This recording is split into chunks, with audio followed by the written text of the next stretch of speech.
Hey guys, in this video I'm going to be showing you how you can activate HSBC debit card. So make sure to watch this video till the end and let's get started. First of all, open up any type of preferred browser on your PC and search for HSBC Bank, or you can directly type in the official website's URL in the URL bar. And after that, open up the first site that shows up and you can see there are tons of options available on this page. At the top, there's a tab list where you can head over your mouse pointer to explore new features. Now, head over your cursor on the Help tab at the end of the list and then select Customer Support. A new page will load up on your screen. Just scroll down and select the option named Card Support. Since we are here to activate cards, access this feature here and then select Activate Your Card.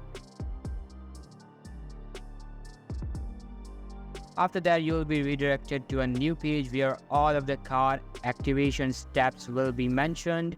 And you can see that there are some through steps, meaning they provide all of the essential for every method like mobile banking, online banking, etc.